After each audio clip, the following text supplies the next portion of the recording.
Oi, meu nome é Lucimar e o nosso tema hoje é a cura de um leproso. A nossa reflexão de hoje tem como base o texto do Evangelho segundo Mateus, capítulo 8, versículo 2. E eis que um leproso, tendo se aproximado, adorou-o, dizendo: Senhor, se quiseres, podes purificar-me. Esse é um milagre de Jesus. Uma passagem rápida de um homem adoecido, mas uma passagem que muito nos ensina. Podemos retirar dela muito conhecimento para a nossa vida. O primeiro conhecimento é se aproximar de Jesus. E eis que um leproso, tendo se aproximado. Em épocas remotas e na época que Jesus estava em forma de homem na terra, a lepra, hoje conhecida como doença de Hansen ou hanseníase, era uma doença contagiosa, como ainda o é, sem o tratamento devido. E desconhecido era o tratamento para a mesma em tempos passados. Então, a única forma de diminuir o contágio existente era o isolamento das pessoas acometidas por este mal. E não um isolamento como os de hoje, que as pessoas ficam internadas e sendo tratadas. Isolamento em que as feridas são cuidadas e medicações paliativas são oferecidas para amenizar os sintomas quando o mal não tem cura. Isolamento onde pessoas abnegadas da própria vida, mesmo sabendo que estão correndo risco de serem contaminadas e até mesmo risco de morte, se propõem a cuidar de males terríveis. Uns cuidam por amor a Deus, outros por chamado divino, outros por amor ao status quo de ser chamados de doutores, alguns por falta de alternativa profissional. Fato é que os doentes contagiosos de nossos dias são tratados. Na antiguidade, não. O que existia era o isolamento total, sozinhos, fora da cidade, sem direito a compartilhar a companhia de seus familiares, sem direito a trabalho. Todos os seus direitos e deveres como pessoa humana eram-lhes retirados. Assim que o sacerdote, que eram os examinadores da doença da época, confirmava o diagnóstico. É lepra. O segundo conhecimento a se aprender é ser ousado no reino de Deus. E eis que o leproso, tendo se aproximado. Então, esse leproso foi ousado ao se aproximar de Jesus, ousado e corajoso, pois ele poderia ser expulso pela multidão e, bem mais, poderia até mesmo ser morto. Como nós, quando aceitamos Jesus como nosso único e suficiente Salvador, os amigos somem, a família se afasta, pois não são ousados o bastante para deixar tudo e seguir Jesus. Então só ficam observando de longe o que vai nos acontecer depois de tão ousada decisão. O terceiro conhecimento a se aprender aqui é adorar a Jesus mesmo em meio a dores, mesmo em circunstâncias adversas. E além de se aproximar, ele adorou a Jesus. Irmãos, queridos, a maioria de nós não queremos mais adorar a Jesus por uma simples dor de dente. Imagina um homem que adoeceu, perdeu sua casa, perdeu sua família, perdeu seus bens, enfim, perdeu toda a sua vida. Foi retirado do convívio de todo mundo que conhecia e jogado para pedir esmolas à distância de todo mundo.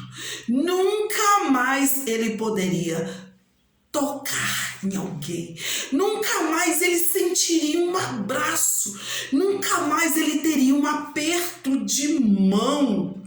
Esse homem viu Jesus e o adorou.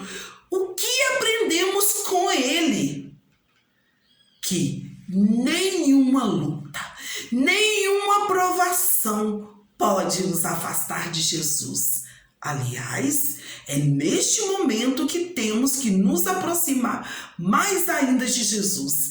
Não importa se vamos perder todos os amigos, se vamos perder dinheiro, não importa o que vamos perder, pois é perdendo coisas deste mundo é que ganhamos a vida eterna. No Evangelho segundo Lucas, capítulo 9, versículo 23 e 24, está escrito: E dizia a todos: Se alguém quer vir após mim, negue a si mesmo, e tome cada dia a sua cruz e siga-me. Porque qualquer que quiser salvar a sua vida, perdê-la-á. Porém, qualquer que, por causa de mim, perder a sua vida, a salvará. E como Deus é maravilhoso! Ele ainda nos deixa uma promessa de restituição de tudo o que perdemos. Pois Deus não fica devendo nada para ninguém. Depois que Jó orou por seus amigos, o Senhor o tornou novamente próspero e lhe deu em dobro tudo o que tinha antes. Isso está escrito no livro de Jó, capítulo 42, versículo 10. Deus nos devolve, Deus nos restitui em dobro quando obedecemos a Ele. Quando mesmo em meio a problemas, continuamos louvando a Deus. Quando continuamos louvando a Jesus, como Jó fez. Quarto conhecimento. O homem reconheceu a soberania divina. Podes purificar-me. Reconhecer a soberania de Deus em nossas vidas muda nosso caminho. Em nossos tempos, aprendemos que podemos designar o que Deus vai fazer por nós. Mas dessa maneira, a maioria das vezes, não conseguimos mover o coração de Deus em nosso favor, pois não movemos o querer de Deus. Quinto conhecimento. O homem ainda disse: se quiseres, o Senhor pode. Aí está o milagroso. O coração de Deus se volta ao nosso favor. A obediência que faz o Pai mover céus e terra para fazer um milagre na vida de seu filho. A obediência em humildade de um servo que faz o poderoso rei querer abençoar um servo. Isso é fé. O Senhor pode. Jesus, naquele momento, por aquele homem, foi reconhecido como Deus, como o Todo-Poderoso. O Senhor pode fazer tudo o que quiseres. Poucos servos de Deus, poucos servos de Jesus Cristo faz esse reconhecimento. A nossa fé muitas vezes vacila, às vezes reconhece até que Jesus pode fazer na vida de todo mundo, menos na nossa. Mas o homem leproso não. Pelo menos naquele momento, ele reconheceu que Jesus podia fazer na vida dele. O homem que no momento estava leproso não fez. Ele disse a Jesus: se quiseres. Jesus, o próprio Deus, não resiste a um coração totalmente voltado a Ele. Então, o próximo movimento de Jesus foi em favor daquele homem. O homem moveu o coração de Deus e recebeu o favor do próprio Deus. Sexto ensinamento. Jesus lhe estendeu a mão e tocou. Só de prestar atenção nessa palavra, percebemos o quanto Jesus é Deus. Ele tocou em um homem intocável e intocável para todo mundo. Ele, Jesus, tocou em um homem que, quem o tocasse, se tornaria imundo para sempre, pois a doença era contagiosa e ele poderia ser expulso do meio da multidão que o seguia.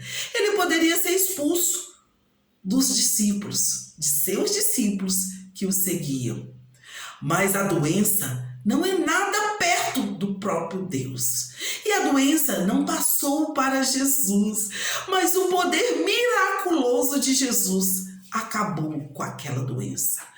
Como pode acabar com o mal que estiver atingindo a sua vida? A doença que habitava no corpo daquele homem não entrou no corpo de Jesus, mas o poder de Deus que habitava no corpo de Jesus passou para aquele homem e o curou. Por isso, as pessoas mundanas têm medo de ficar perto de cristãos obedientes a Deus. Eles têm medo que, se os cristãos os tocarem, eles vão ser contaminados pelo Espírito Santo de Deus. O Espírito Santo vai lhes penetrar no corpo, fazendo com que eles tenham que deixar a vida de pecado que eles tanto amam. E Jesus ainda disse para aquele homem: eu quero, fica limpo. Queridos, quem resiste a uma ordem expressa do próprio Deus? Doença nenhuma resiste. Só homens ousados, com o coração cheios de pecado. Ousados da maneira errada. Ousados para pecar. Ousados para trair. Ousados para destruir. Ousados para inflamar-se de pecados. Resistem e sofrem as consequências de desafiar a Deus. Pois a lepra, a doença, imediatamente saiu do corpo daquele homem.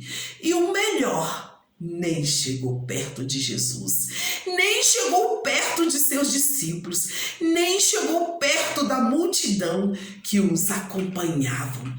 Jesus ainda usou de uma estratégia para que o nome de Deus fosse glorificado. Ele mandou que o homem curado da lepra fosse se apresentar ao sacerdote. Primeiro, porque era a ordem divina que isso acontecesse. E Jesus sempre foi obediente a toda a ordem divina. Ele já sabia que o homem estava curado. O homem que foi curado também já sabia que tinha sido curado. Mas a obediência a Deus teria que ser ensinada pelo próprio Jesus. Então, para ensinar-nos, ele disse ao homem: vai, mostra-te ao sacerdote e faze a oferta que Moisés ordenou para servir de testemunho ao povo. O que aprendemos aqui? Em primeiro lugar, que Jesus pediu ao homem para não ficar dizendo às pessoas o que lhe tinha acontecido, antes que o sacerdote comprovasse o milagre, pois seria só fofoca, disse-me-disse, de boca a boca. Isso é totalmente condenável por Deus, mas após a cura comprovada, seria pura ciência divina, medicina celestial, vinda do céu aos homens, para a conversão de seus caminhos maus em caminhos bons, do caminho largo e pecaminoso ao caminho estreito e reto, que é Jesus Cristo. Que Deus te conceda a